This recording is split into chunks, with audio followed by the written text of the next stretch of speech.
Bien bonjour tout le monde, Lily Lolia. Aujourd'hui, nous allons parler des neurosciences. Quand les neurosciences rencontrent les savoirs ancestraux. Ça fait à peu près un peu plus d'1 an que je m'intéresse vraiment beaucoup aux neurosciences et j'essaie toujours de faire le pont entre nos propres traditions caribéennes, nos choix, nos différences, en quoi je suis d'accord, en quoi je ne suis pas d'accord, qu'est-ce que j'apprends de plus. Et j'aime bien expliquer ma foi par la raison et aussi déterminer que, en fait, comme j'aime beaucoup dire, les réalisations spirituelles ne se passent pas dans l'esprit, hein, elles se passent aussi tangiblement dans la matière.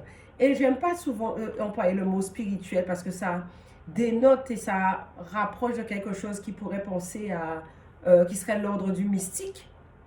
Et en fait, il y a des choses que la science n'explique pas encore, mais ça ne veut pas dire que ce soit pour autant mystique. Ce sont des choses qui existent depuis la nuit des temps. Ce sont des savoir-vivre, des savoir-faire, des savoir-être. Et aujourd'hui, je voulais partager quelques notions de neurosciences avec vous. Alors, il faut savoir que vos croyances forment vos valeurs. Ce en quoi vous croyez détermine vos valeurs, ce qui est beau pour vous, ce qui l'est moins, ça c'est sûr. Alors, mais il y a aussi quelque chose, on a tendance à penser que pour changer, il suffit de porter quelque chose à sa conscience et que le changement se fait. Mais vous savez quoi? On a tendance souvent à oublier la force, le poids et la valeur de l'inconscient. Alors, je m'explique. On veut vraiment avoir envie de changer quelque chose, comme j'explique souvent dans le parcours de la voie royale du savoir caribéen. Je dis souvent, vous pouvez avoir envie de changer quelque chose, mais vous n'y arrivez pas. Vous avez beau mettre en place toutes les circonstances, mais soit vous allez procrastiner, ou même j'ai découvert une nouvelle forme de procrastination, c'est une procrastination intelligente, c'est-à-dire c'est une procrastination où vous faites quelque chose vraiment, mais pas ce que vous deviez faire. Donc c'est quand même procrastiner, vous faites des choses, mais en fait c'est comme si vous tourniez en rond, mais vous n'allez pas où vous voulez arriver. Ce peut être des mécanismes de défense, conscientes ou inconscientes, mais en tout cas, ce sont des freins à une évolution. Et les neurosciences expliquent cela très bien en rappelant le pouvoir du subconscient. Ça me fait penser au livre de Joseph Murphy du siècle dernier, qui disait qu'en conditionnant son mental, en conditionnant son esprit, en travaillant son mindset, on peut changer ça toute sa vie. Et ça, ce sont des données extrêmement importantes.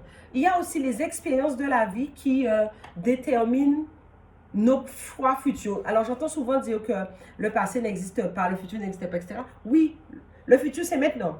Mais en même temps, c'est le présent, c'est maintenant, c'est là.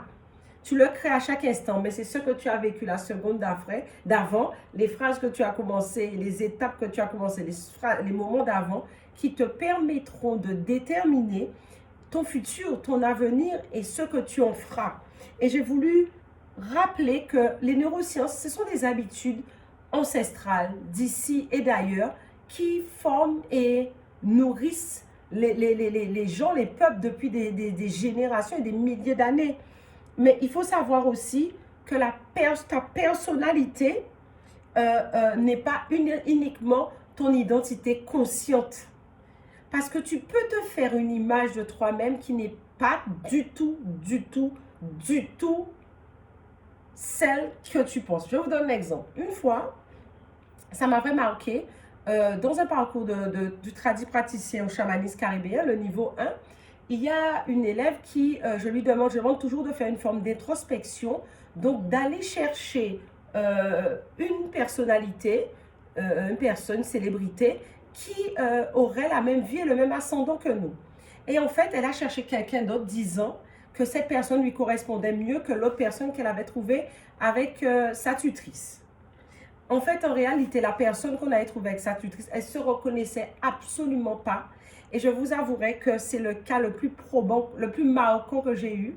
C'est-à-dire qu'elles ont accouché, elles ont changé de métier en même temps. Elles ont accouché les mêmes années, les mêmes mois, et elles ne voyaient pas le lien avec cette personne. Mais en fait, c'est tout simplement ce qu'elles pensaient d'elle consciemment n'était pas du tout sa réalité au niveau du subconscient. Ce que vous voyez ce que vous voyez à l'extérieur, nous regardons, mais ce que tu vois, ce n'est pas toi qui le vois, c'est ton cerveau qui le perçoit. C'est-à-dire que moi, par exemple, je vais voir devant moi, je ne sais pas moi, cet étui d'AirPod, mais en fait, en vérité, on le verra, mais on ne verra pas le même angle. Parce que on ne perçoit que ce que notre cerveau nous permet de voir. Donc, notre inconscient, notre subconscient, notre inconscient détermine nos choix. Et ça se passe à l'intérieur et c'est un process. Ton cerveau te montre ta vision du monde. Et après, tu interprètes l'image. Mais la même image, nous ne l'interpréterons, bon, les mots me manquent là, nous ne l'interpréterons pas de la même façon. Parce que nous n'avons pas la même vision et nous n'avons pas la même carte du ciel, nous n'avons pas les mêmes expériences de la vie, nous n'avons pas la même identité. On se crée en permanence en fonction de notre cerveau. Alors, vous me direz, oui, mais tu dis souvent, Lily, l'environnement aussi conditionne. Oui, mais l'environnement, d'ailleurs, j'arrête pas de faire des vidéos sur l'environnement, mais c'est en fonction du canal de ce que tu as perçu au niveau de ton cerveau que ton environnement va changer ou pas. Vous savez, par exemple, vous pouvez être à un niveau, peu importe le niveau que c'est. Vous allez fréquenter des gens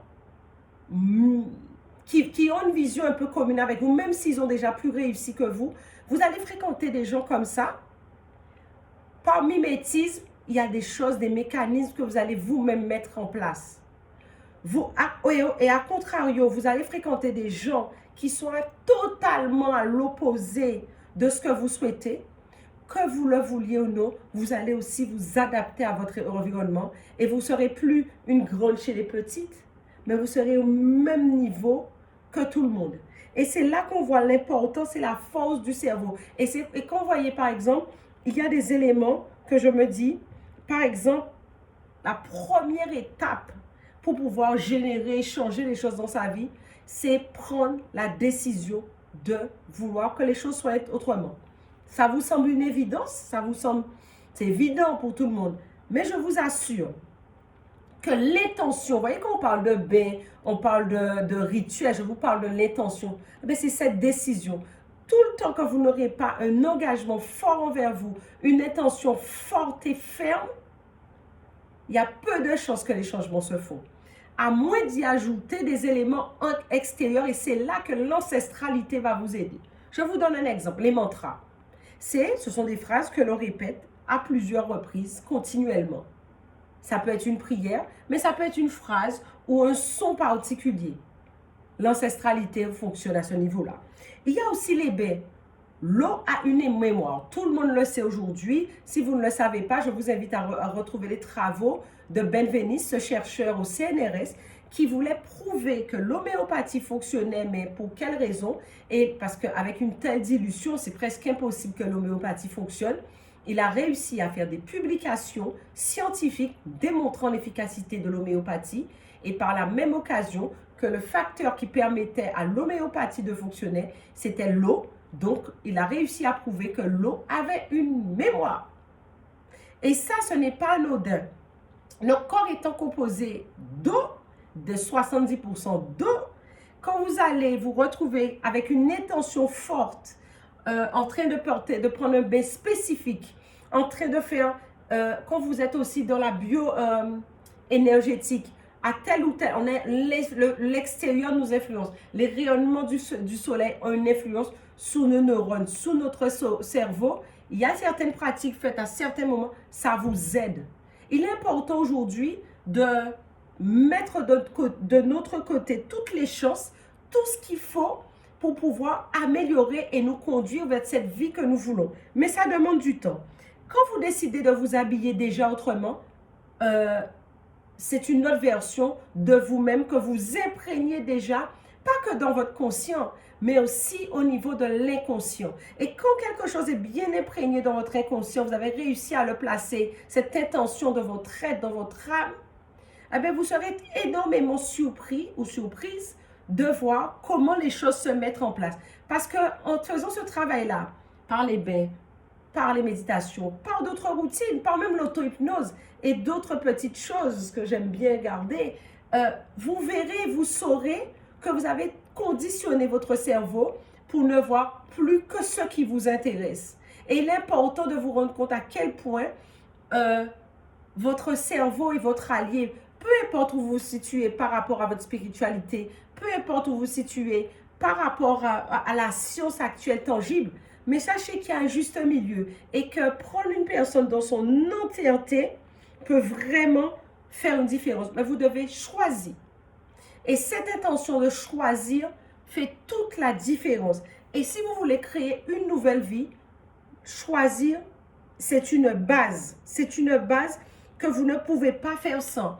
Alors, on va aussi parler de neuroplasticité. Alors, j'ai mis une petite définition. C'est la capacité de notre cerveau à créer de nouveaux chemins, à créer, par exemple, de nouvelles croyances et de nouvelles habitudes. C'est un mécanisme qui se met en place. Certains parlent de 21 jours, d'autres parlent de 90 jours. Ça dépendra de l'intensité du changement que vous voulez.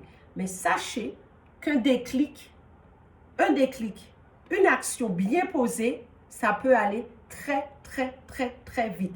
Si vous avez pris l'habitude de passer votre temps à vous dire, je veux ça, machin, c'est sûr que ça, c'est fait pour moi, etc. Mais à côté, vous vous rappelez, ah oui, mais ma grand-mère a subi ça, ou mon grand-père a subi ça, ou mais j'ai toujours entendu, ou bien vous avez une image de vous à ce même niveau, une piètre image, vous devez de travailler là-dessus. Que ce soit quelque chose qui soit lié directement à vous, ou dans votre ancestralité, dans votre lignée. Ah oui, on va parler de la lignée. Par exemple, d'ailleurs, je crois que je vais faire une vidéo là-dessus. Quand je parle de ce programme que j'ai créé qui s'appelle la psychogénéalogie des organes, quand vous avez des problèmes de foie récurrents, il est important de porter attention à votre lignée maternelle. Dans certaines traditions, il est aussi dit que le foie est rattaché à l'âme et que c'est l'organe qui met le plus de temps. Toutes les cellules se régénèrent tranquillement au bout de 9 mois, mais pas le foie. Il y a une raison. Parce que c'est votre empreinte, c'est votre parcours. Donc, c'est toutes ces choses qu'il faut ramener aujourd'hui, vous l'expliquer par la raison et mettez en place un plan d'action. Si vous voulez découvrir un peu plus ce que je fais à ce niveau-là, je vous invite, ce n'est pas pour tout le monde, je précise, ce n'est absolument pas pour tout le monde. Si vous n'êtes pas abonné, je vous invite à abonner, à liker ou à partager cette vidéo avec quelqu'un que vous pensez que ça pourrait intéresser. Je vous disais, dans le descriptif, je vous mettrai des informations par rapport à ce que moi je propose pour ces changements concrets, tangibles. Comme je dis, réalisation spirituelle, ça se voit dans la matière. C'est pas dans la tête, dans l'esprit. Je me sens est important, hein, mais je fais, j'obtiens. Le résultat, c'est ça. Et c'est extrêmement important pour moi. La spiritualité, c'est travailler sa peur d'achoppement, c'est réussir à poser des actes concrets et à devenir une meilleure version de soi-même. Gagner en compétences, gagner en connaissances et gagner en succès. Pour moi, ça passe indéniablement par ça. Le lien descriptif vous permettra de répondre à certaines questions.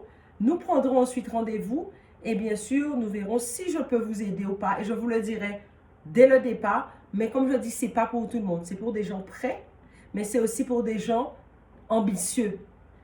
Alors, si c'est quelque chose qui te parle ou si ça t'a permis simplement d'apprendre certaines choses, je t'invite à me mettre un petit commentaire, à m'envoyer des bisous parce que j'en fais plein et j'adore ça. Mais j'apprécie quand même aujourd'hui, il est important de savoir que quand on te dit « Ouais, Timoun, arrête de penser comme ça. Timoun, arrête de faire ça. » La science l'explique aujourd'hui. Vive les neurosciences, vive les savoirs caribéens. Je vous beau bien fort et je vous dis à dans d'autres soleils.